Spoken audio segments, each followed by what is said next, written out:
Bradley got out of jail a little bit there with the miss by Rayner at the very end. Yeah, well, it's interesting which way you look at it. I mean, if he kicked it, would it have been a steal for Brisbane, given we're in front pretty much the entire game? So, in the end, who cares? It doesn't matter. So there's no doubt there's an element of relief because they had their opportunities to win. And, I saw Chris Fagan after the game and he was very gracious in defeat, as he always is.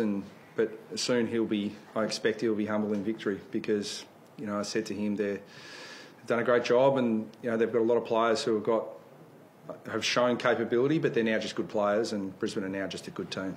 Fags was saying during the week that you blokes have beaten them by an average of 58 points the last 5 games and they were very determined to make that up, if not win.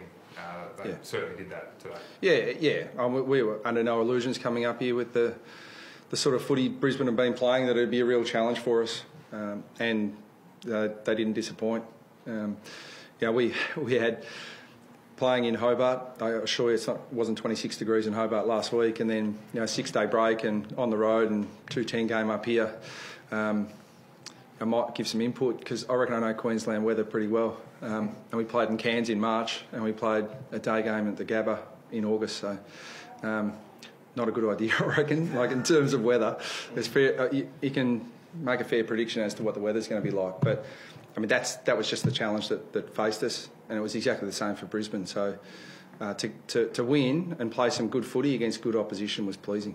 Do you think that was the reason for their fight back? Because it looked like your side ran better than them today. Yeah, I think they've still got some. I mean, they've got some real experience in the midfield and some really good players who cover the ground. But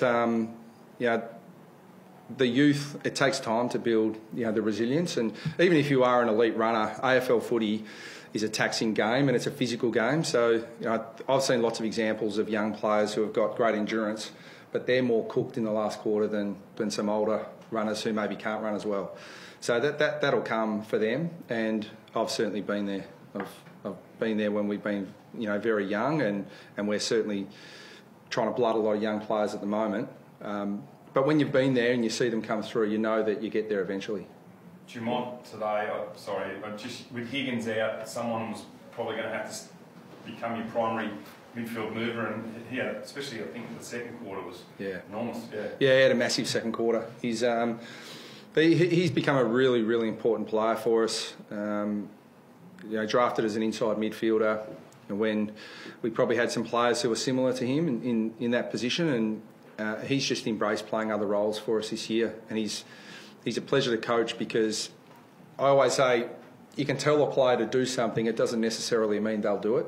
You've got to coach them and work with them and expect that they'll make mistakes and take one step forward and maybe a couple back. But with Trent, you can just tell him what to do. Just do that, and he goes out and does it. So he's unique in that regard. Well, what do you take out of that last quarter then, Brad? Are you excited because you're able to somehow hang on and find a way, or what can you learn, I guess, from giving up the 4-goal lead? Yeah, it's interesting. I mean, you can probably dissect it a number of ways. I mean, I haven't seen too often a team play 8 forwards ahead of the ball like Brisbane did in the last quarter. So, there are some ways you can look at it and say, well, could we have done some things differently defensively? But I mean, really, they set the game up that way. We went forward and just botched opportunities going forward, which would have iced the game. So, you can talk about Rayner's miss. You can talk about our misses in front of goal. But I mean, look, I've always been a coach that believes you create enough opportunity, and if you go back and just look at the missed opportunities, then everyone misses. Richmond missed plenty of goals last night, but it's about creating them. And I thought that when it really mattered, a lot of our players really dug deep, and that's what I'm most pleased about. That we've got. I think there's a lot of character in our group, and when they just had to find a way, they found a way. We can't control Rayner missing, but we can control, Robbie Terrence-Spall on Hipwood late, Kane Turner as a forward getting up, defending basically on the last line after he slipped over, could have easily conceded. So they're the things that, we'll take out of it. How often do you win when Ben Brown gets beaten? I don't know off the top of my head, Hamo, but it's a rare occurrence. I said this when we came up here last year that I thought Harris Andrews played really well on Brown, and Brown kicked 7. Yeah, but Harris Andrews still played well that day, and that just speaks to the quality of Ben Brown. But look, he suffered a fair bit in the heat. He's a native Tasmanian who's fairly fair, and he wouldn't like me to say it, but red. And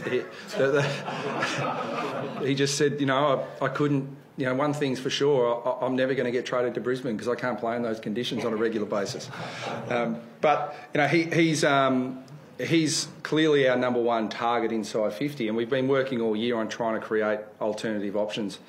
I think we get 3 goals out of Zeeble, a couple out of Waite, a couple of shots from Wood.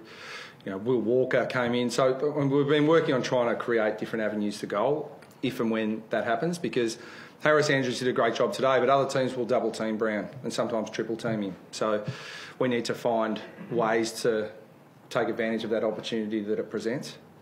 I thought we did it okay. Was there a temptation to swing Majak forward at any stage? You guys doing a fantastic job in defence, but did you think of throwing him up there just to provide an extra tall target? Yeah, we did. Again, Madge, I thought was, and we weighted up. The first half or the first quarter, he did some ruck work, which he's usually and he was again today. He gave us first use, but we just thought he was so dominant in defence that we had 4 marking players up there, in Brown, Zeeble, Waite, and Wood. That Majak was critical to the defence. So, but it's great to know we've got the flexibility to do it, and we've done it in the last month. Okay, thanks guys. Cheers.